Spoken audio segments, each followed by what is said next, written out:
Nanti baru kita cantumkan keyakinan kelas, kita tempel di situ apa yang kita pilih. Nah, kalau kalian mau, Bu, saya maunya gini, saya menghargai kawan saya. Gitu. Kalian buat kesepakatannya, nanti kita tempel di situ kesepakatan bersama. Nanti pilihan, kalian pilih, nanti kalian cari aja keyakinan kelas, kesepakatan kelas. Baru nanti kita tempel di sini kita buat keyakinan kelas. Apa yang kalian pilih di situ? Misalnya kalian mayoritas bilang, Bu, jujur. Nah, berarti jujur kita semua. Habis itu apa? Datang ke sekolah tepat waktu. Berarti kalau datang tepat waktu jam berapa? Jam 7.30. Jam 7.30. Udah. Habis itu apa? Piket kebersihan. Saling menjaga kebersihan. Kebersihan apa kelas? Misalnya kalian udah dibagi piket? Belum. Berarti piketnya didaftar di piketnya ketua kelas sudah dari perusahaan. Ketua kelas, bendahara, wakil sudah dipilih. Berarti nanti tinggal kalian pilihkan jabatan job kerjaan masing-masing. Nah, untuk kebersihannya setiap hari Senin atau hari apa piketnya jalan. Mau nggak jalan nanti kayak gini lah, borok sampah kemana-mana. Ketua kebersihannya siapa? Berarti nanti kita atur lagi keyakinan proses. Assalamualaikum warahmatullahi wabarakatuh. Baik, semuanya kelas sudah beres, sudah rapi. Sebelum kita mulai pembelajaran, kita doa menurut keyakinan kita masing-masing. Doa dimulai.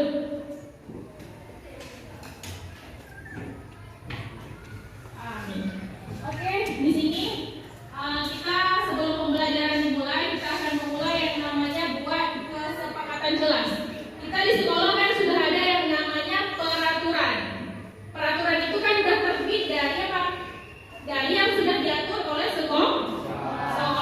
Jadi di sini posisinya kita buat kesepakatan yang menurut kita itu kita mampu, bisa kita buat dan kita bisa jalankan. Nah, di sini posisi kalian harus tahu budaya positif yang kalian biasa dengarkan di sini. Budaya positif seperti apa? Datang ke sekolah tepat waktu, disiplin belajar, mandiri, datang ke sekolah dengan rapi, baju atribut semuanya lengkap. Bisa? Bisa. Di sini sebelum kita buat kesepakatan kita belajar apa hari ini? Matematika. Berarti sebelum itu biasanya kesepakatan itu tidak ada dalamnya terdapat kata-kata dilarang. Nah, habis itu selanjutnya di sini kesepakatan yang akan kita ambil menurut yang kalian hari-hari biasanya apa? Bertanggung jawab. Habis itu apa lagi? Tidak membuli, perhubungan itu tidak baik. Nah, kita harus sama teman harus saling menghargai di sini. Sebelum itu, ibu akan membagikan yang namanya post-it ini biar kalian tahu kesepakatan apa yang kalian mau untuk kita pembelajaran ke depan. Saya kita belajar matematika kita kan? Kalian maunya pembelajaran matematika seperti apa? Menyenangkankah? Kreatifkah? Apa lagi? Nilai yang bagus. Nah, sekarang kalian tulis keinginan kalian yang muncul dari dalam diri kalian. Kalian mau jadi apa? Ibu, saya pembelajaran hari ini maunya nilai saya bagus. Saya saling menghormati, bertanggung jawab, mandiri. Di situ. Sudah? Di sini sekarang ibu akan membagikan post-it. Jadi nanti kalian pilih aja yang mana yang kalian mau, kesepakatan yang kalian mau, nanti kita tampilkan yang mana yang bisa kita jalankan di sini. Oke? Ini ambil pulpennya, langsung ditulis apa yang mau, kesepakatannya kalian, intinya yang kalian mau untuk kemandirian kalian di sekolah.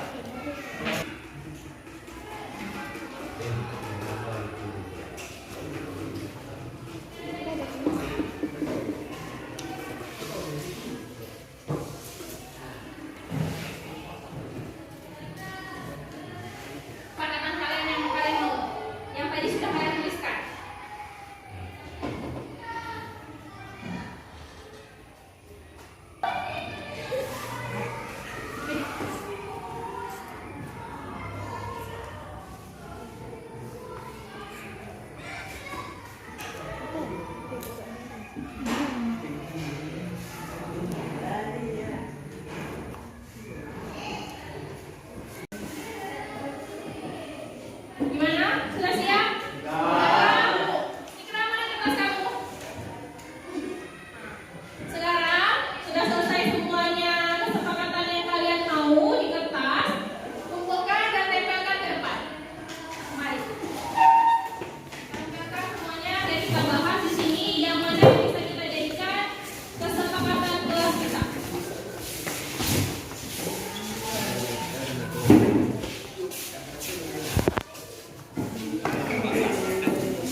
Kalian sudah menempelkan hasil dari kesepakatan yang masing-masing kalian yang kalian mau.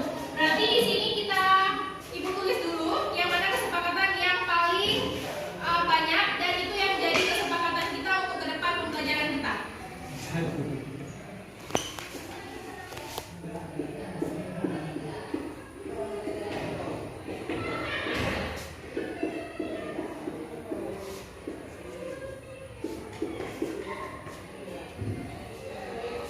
Di sini ibu bacakan dulu masing-masingnya.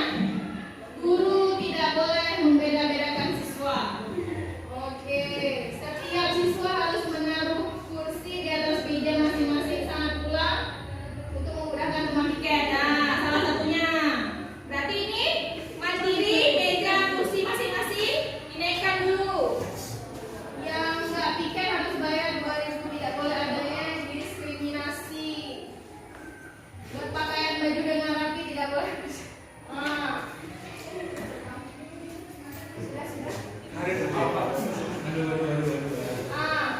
Berarti yang paling banyak di sini yang bisa kita ambil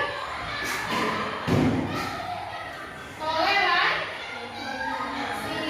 datang tepat waktu. Tidak yang sering yang selesai lambat, datang tepat waktu. Berarti yang ambil di sini yang bisa kita ambil. Yang pertama,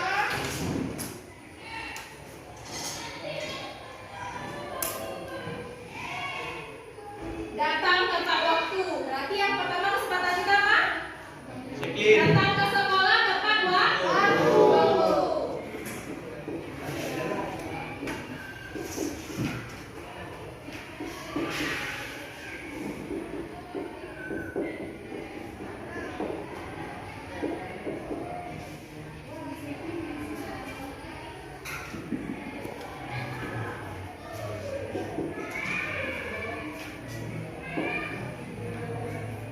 Selanjutnya apa?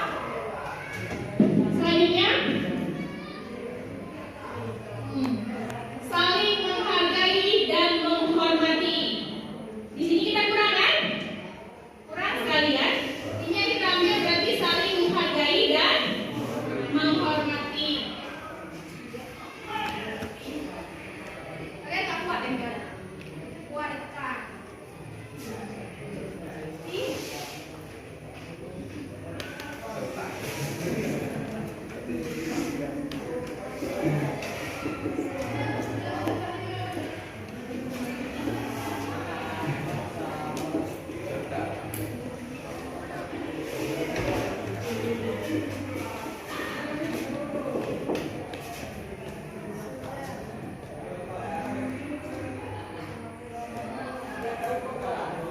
Apa lagi? Bekerja sama. Selanjutnya apa?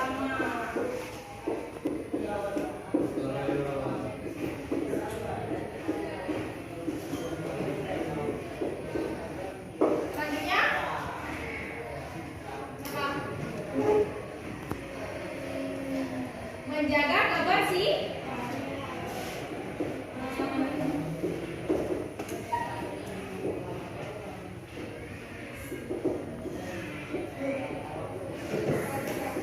Sudah? Berarti ini kesepakatan yang sudah masing-masing kalian tulis di sini ya. Nah, berarti yang pertama poinnya apa? Apa tadi? Poin pertama? Datang ke sekolah tepat waktu. Datang ke sekolah tepat waktu. Lanjut yang kedua. Yang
Nah, kayak ketua, silakan.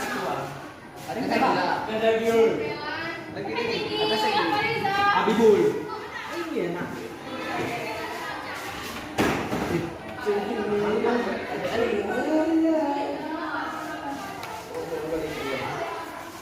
Aku sama tinggi.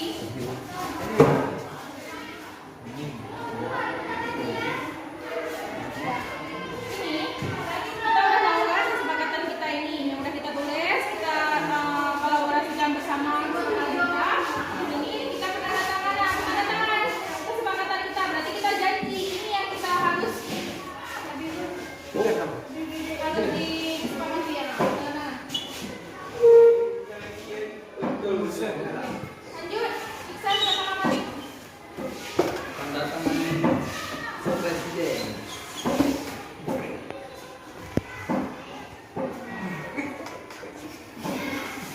Udah. Lain.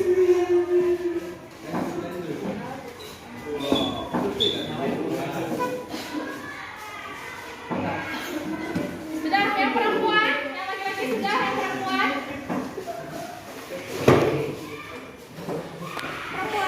Perempuan. Dan Tira.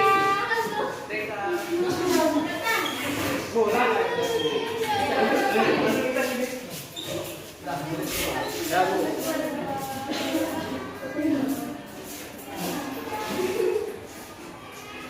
Poster yang sudah kalian buat bersama yang tadi sudah kita sepakati, di situ ada kesepakatan kelas kita untuk pembelajaran matematika. Matematika yang pertama poinnya apa? Datang ke sekolah tepat waktu. Yang kedua, Saling menghargai dan menghormati. yang ketiga, Bekerja sama. yang keempat, Menjaga dunia kelas. semoga dengan kesepakatan yang sudah kita rancang tadi dan kita buat poster, kalian bisa menjalankannya dengan sepenuh hati dan bekerja sama sesama dengan teman kalian dengan kompak. Ya, tidak ada yang namanya saling itulah. Intinya kita saling menghargai, saling menghormati sesama teman, kompak kita dalam kelas dalam menjalankan pembelajaran kita. Pembelajaran apa? Matematika. Terima kasih atas perhatiannya. Semoga kita selalu dalam keadaan sehat. Wassalamualaikum warahmatullahi wabarakatuh. Waalaikumsalam warahmatullahi wabarakatuh.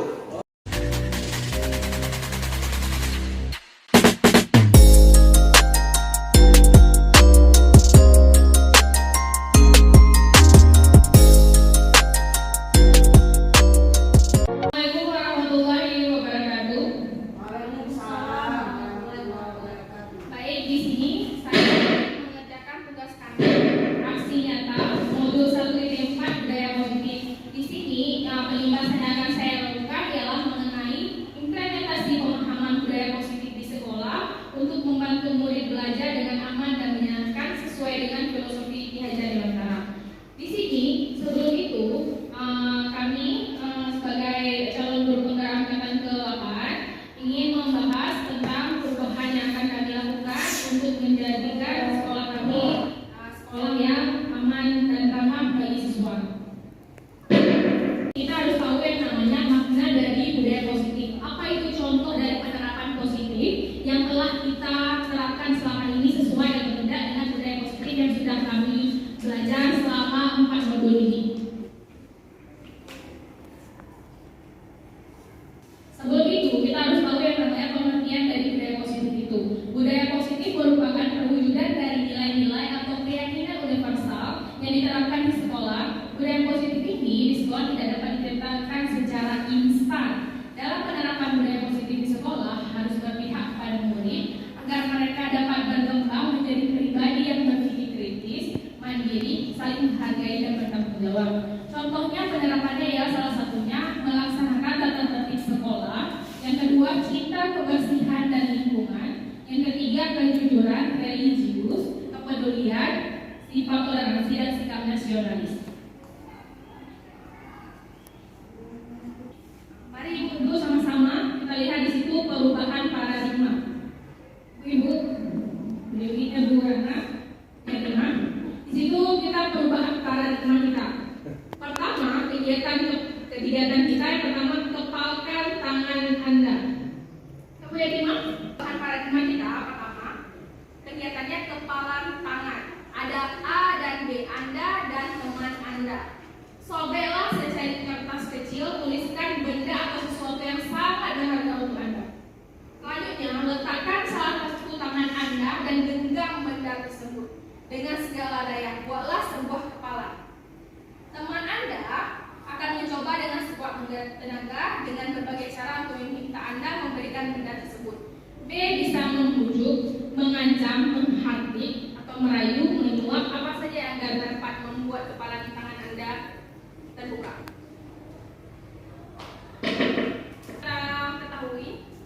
tidak bisa mengontrol orang lain. Di situ yang kedua, ilusi bahwa kritik dan membuat orang merasa bersalah dapat menguatkan karakter. Apakah dengan kita membuat orang merasa bersalah itu bisa membuat karakter dalam diri dia sebelumnya?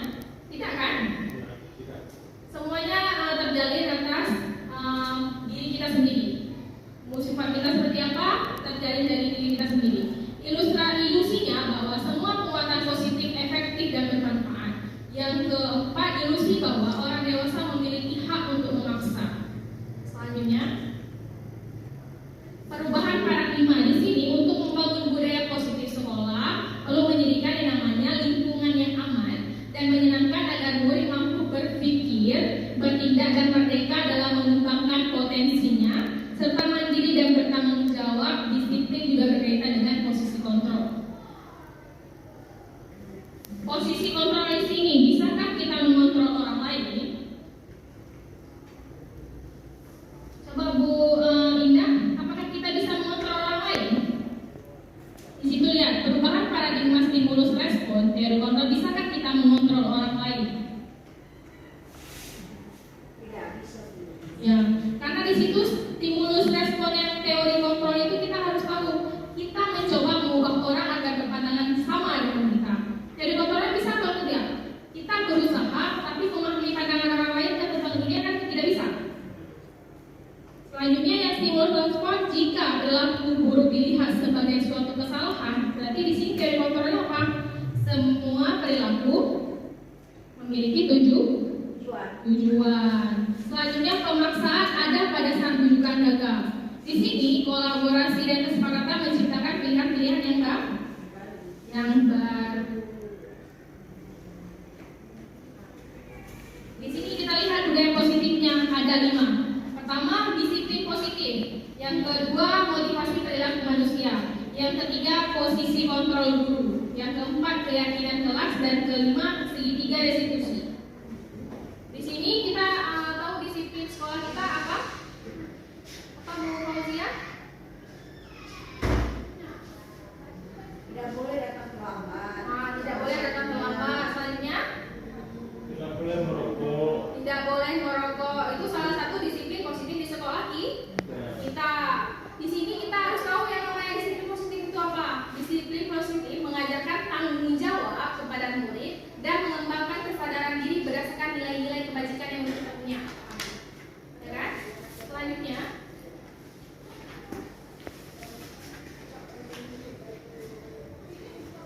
motivasi perilaku manusia. Yang pertama, untuk menghindari ketidaknyamanan atau hukuman, apa yang akan terjadi apabila saya tidak melakukannya? Itu termasuk dalam motivasi apa?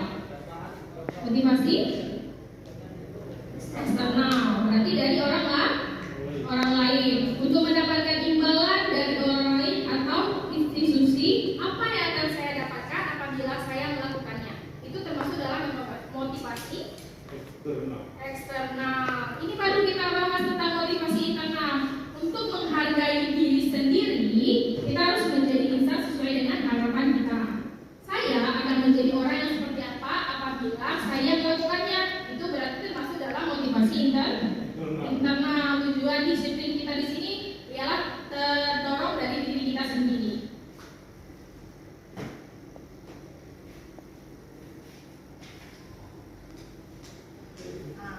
Dari budaya positif ini ada 3 yang poin paling penting. Di lingkungan positif, keyakinan kelas, dan peraturan kelas. Saya sudah melakukan yang namanya keyakinan kelas di kelas tadi. Kita udah bangun yang namanya keyakinan kelas anak. Lanjut. Apakah keyakinan kelas itu termasuk dalam hukuman dan penghargaan? Mengapa tidak peraturan saja? Kenapa harus ada yang namanya keyakinan? Pertama, mengapa kita memiliki peraturan harus menggunakan helm bila mengendari kendaraan roda 2? Itu termasuk hukuman atau konsekuensi? Hukuman atau dapat penghargaan? Kan? Di situ, mengapa kita memiliki peraturan harus datang tepat waktu pada saat mengikuti pelatihan? Itu termasuk apa? Motivasi intrinsik, kembali ke nilai atau keyakinan lebih menggerakkan seseorang dibandingkan serangkaian peraturan.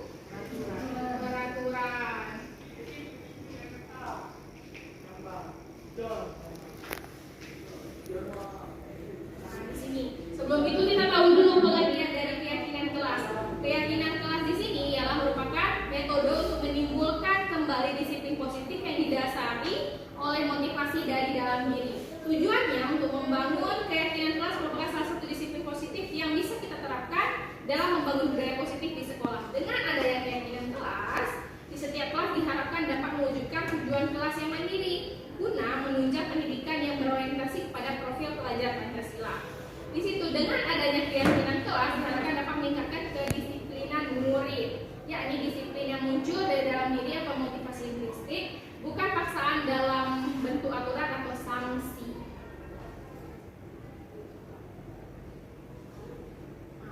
Di sini ya cara kita membentuk yang namanya keyakinan kelas. Pertama, keyakinan kelas itu bersifat abstrak daripada peraturan yang lebih rinci dan konkret. Di sini kedua, keyakinan kelas berupa pernyataan yang universal atau pernyataan keyakinan kelas senantiasa dibuat dalam bentuk positif.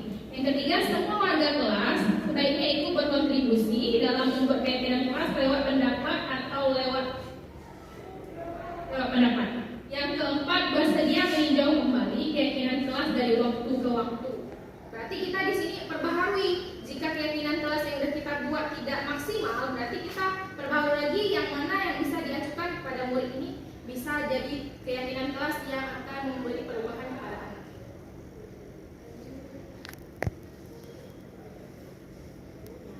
Di sini contoh dari budaya positif. Aku malu jika pertama datang terlambat, yang kedua tidak belajar, yang ketiga tidak masuk sekolah. Ini salah satu contoh dari budaya positif yang dilakukan di luar sana. Di sini saya menampilkan contoh dari budaya positif biar kita akan menimbulkan perubahan bagi anak. Bisa kita bedakan yang mana yang merupakan keyakinan kelas. Ini ada 2 poin. Bu Rana, Bu Fauzia, Pak Mahdi. Di situ ada 2 poin, kesepakatan kelas. Nampak Pak? Nampak? Ya. Bisa Pak pindah kembali ke Pak? Belakang Pak. Poin Pak, yang mana yang merupakan keyakinan kelas? Yang mana dikatakan kesepakatan kelas? Kalau yang sebelah kiri, kesepakatan kelas datang terlambat, datang tepat waktu, mengucapkan salam. Yang kedua, menjaga kebersihan sekolah. Yang keempat, berdoa sebelum dan sesudah kegiatan belajar, aktif dalam pembelajaran dan tertib. Yang mana di antara sebelah kiri dan sebelah kanan yang dikatakan dengan keyakinan kelas dan mengapa? Keyakinan kelas menjaga kebersihan sekolah itu keyakinan kelas. Keyakinan kelas itu lahir dari kesepakatan kelas. Jadi menjaga kebersihan sekolah itu keyakinan kelas dari kesepakatan bersama. Benar sekali. Berarti bisa kita simpulkan di sini kan yang mana dikatakan kesepakatan kelas, yang mana dikatakan keyakinan kelas.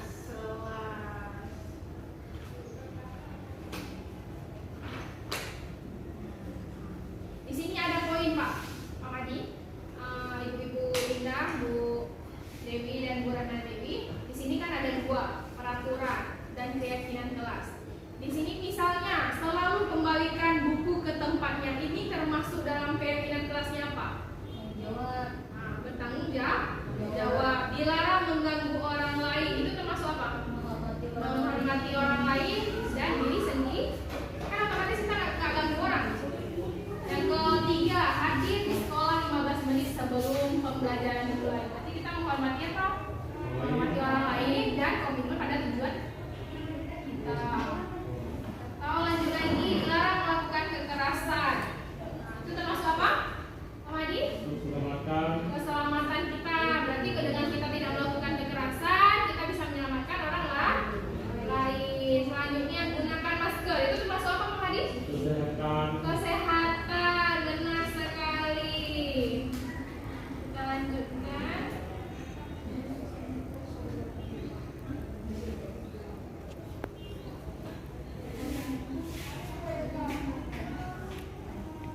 Ini contoh dari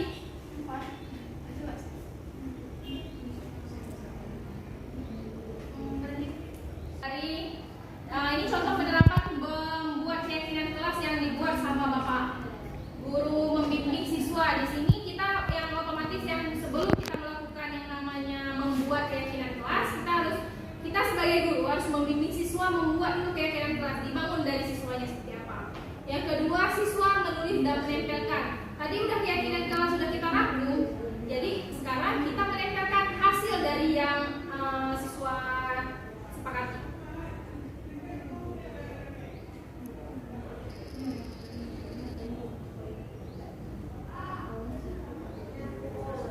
Ini salah satu penerapannya setelah diskusikan bersama, siswa sudah menempelkan. Di sini guru dan siswa merangkum keyakinan kelas untuk dijadikan kesepakatan. Selanjutnya guru dan siswa menandatangani kesepakatan kelas yang telah dibuat.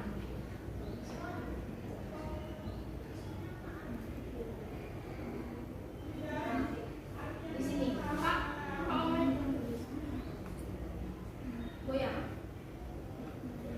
Di sini dihukum oleh penghargaan, bahwa penghargaan berlaku sama dengan hukuman. Dalam artian membujuk seseorang melakukan sesuatu untuk memenuhi suatu tujuan tertentu dari orang yang meminta atau membujuk dorongannya eksternal dan akan ada faktor ketergantungan. Yang pertama, pengaruh jangka pendek dan jangka panjang. Penghargaan itu menghukum dan penghargaan mengurangi ketepatan dan penghargaan tidak efektif. Penghargaan merusak hubungan. Merusak apa hubungan? Misalnya kita kasih hadiah kan kepada siswa, memang membangun, tapi dalam artian lain ada kecemburuan antara kawannya yang lain yang tidak mendapatkan.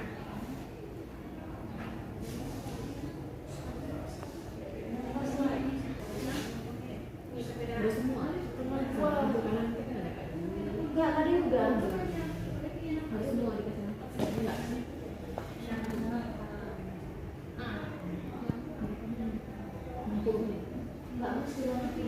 Fatur lama lagi tuh. Nah, di sini. Coba di sini ada tindakannya. Kalimat saya tidak akan terlambat lagi karena terlambat ke sekolah. Nah, itu termasuk hukuman atau konsekuensi? Hukuman. Oke, jawaban pertama hukuman. Untuk yang kedua, lari mengelilingi lapangan basket 2 kali karena terlambat di sekolah. Itu termasuk hukuman atau konsekuensi? Hukuman. Berarti yang kedua hukuman. Yang ketiga, murid diminta untuk push up 15 kali karena tidak menggunakan masker ke sekolah. Itu termasuk hukuman atau konsekuensi? Hukuman. Mari nanti kita lihat jawabannya bersama. Sekarang mengganti kertas tugas teman yang telah dicoret-coret. Itu konsekuensi. Yang ke selanjutnya membersihkan tumpahan air di meja tulis karena tersenggol pada saat belajar. Konsekuensi. Meminta murid tidak mengenakan sepatu seharian di sekolah karena tidak mengenakan sepatu hitam. Konsekuensi. Lari mengelilingi lapangan basket 2 kali karena terlambat 10 menit untuk pelajaran PJK. Mari kita lihat jawabannya. Benar jawaban kita tadi? Benar, berarti mencatat 100 kali di dalam buku itu termasuk hukuman. Lari mengelilingi lapangan basket 2 kali karena terlambat hadir di sekolah termasuk hukuman. Murid diminta untuk push up hukuman. Lanjut menggunakan kertas tugas teman yang telah dicoret-coret. Konsekuensi kan? Karena dia sudah mencoret-coret buku kawannya, berarti dia konsekuensinya harus mengganti. Yang selanjutnya membersihkan tumpahan air di meja tulis karena tersenggol pada saat belajar. Berarti dia harus ngepel kan? Itu termasuk konsekuensi. Terakhir, lari mengelilingi lapangan basket 2 kali karena terlambat 10 menit. Itu termasuk konsekuensi. Karena saat itu juga, karena dia terlambat. Berarti posisinya saat tepat di situ, berarti langsung diberi konsekuensi. Lanjut.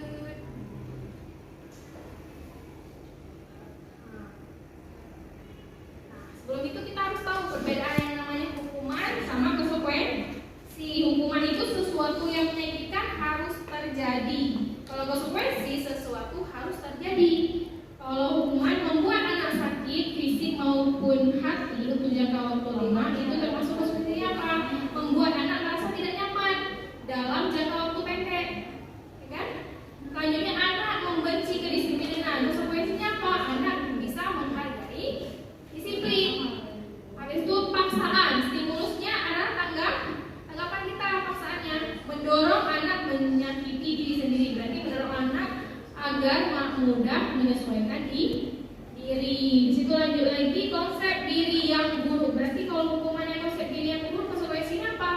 Konsepnya dirinya akan lebih baik. Marah dan rasa bersalah diperlakukan merasa tidak dihargai. Saat dibuat tidak nyaman, diasingkan untuk sementara waktu atau time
validasi tindakan yang salah, menstabilkan identitas, dan menanyakan keyakinan.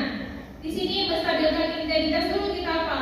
Setiap orang pasti pernah melakukan kesalahan. Itu kita menstabilkan identitas kita. Selanjutnya kamu bukan satu-satunya yang pernah melakukan salah. Yang selanjutnya validasi tindakan yang salah. Kamu tentunya punya alasan mengapa melakukan itu. Selanjutnya adakah cara yang lebih efektif untuk mendapatkan apa yang kamu butuhkan? Untuk menanyakan keyakinan kelas apa yang telah kita sepakati sebelumnya. Kamu ingin menjadi seperti apa ke depan?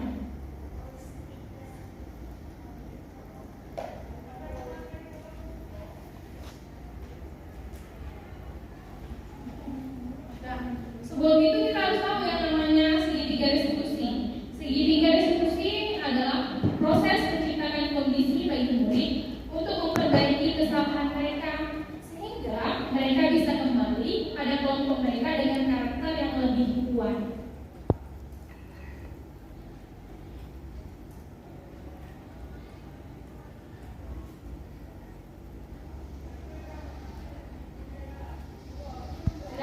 Salah satunya ciri-ciri dari segitiga restitusi ialah bukan untuk menebus kesalahan, namun untuk belajar dari kesalahan. Yang kedua, memperbaiki hubungan. Yang ketiga, kita memberikan tawaran, bukan paksaan. Yang keempat, restitusi menuntut untuk melihat ke dalam diri. Restitusi juga mencari kebutuhan dasar yang mendasari tindakan. Di situ restitusi kita adalah cara yang paling baik. Fokus dari segitiga restitusi ialah pada karakter, bukan pada tindakan. Restitusi fokus kepada mencari solusi dari permasalahan si murid.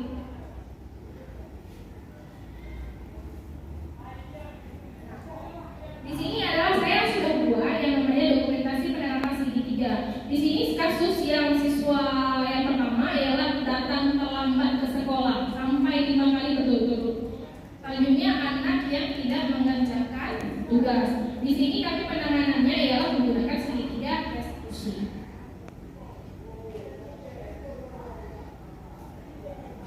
Lalu di sini kami menstabilkan identitas. Pertama, guru berkata, berbuat salah itu hal yang manusiawi. Tidak ada manusia yang sempurna. Bapak ibu juga bukan buat salah. Bapak ibu juga pernah buat salah.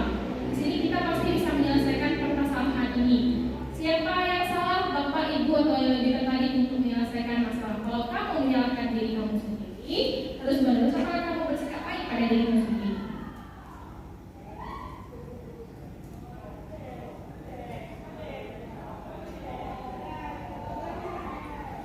Validasi tindakan yang salah.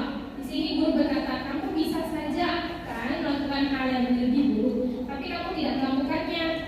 Selanjutnya, kamu pasti punya alasan mengapa melakukannya. Dan selanjutnya,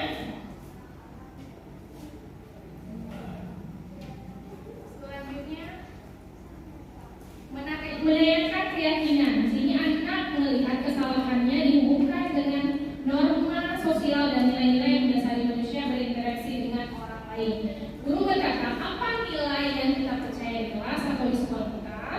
Nilai-nilai itu beserta apa yang telah kita sepakati? Kelas yang ideal itu seperti apa sih? Kamu ingin jadi anak seperti apa? Nah, jadi di sini secara tidak langsung dalam penerapan budaya positif kita harus menerapkan yang namanya segitiga restitusi untuk mencari solusi yang terbaik atas permasalahan anak. Sudahi saja, ini aja yang ada pertanyaan? Ada yang ingin bertanya mengenai tentang segitiga restitusi? Ada Bu, saya. Ya, silakan.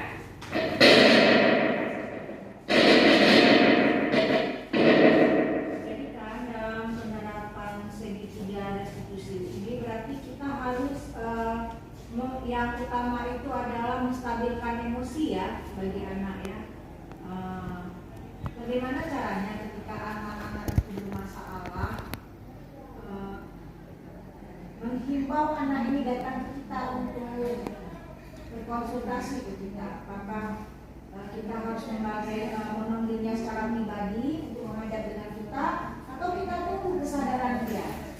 Di sini posisinya kita kan ini anak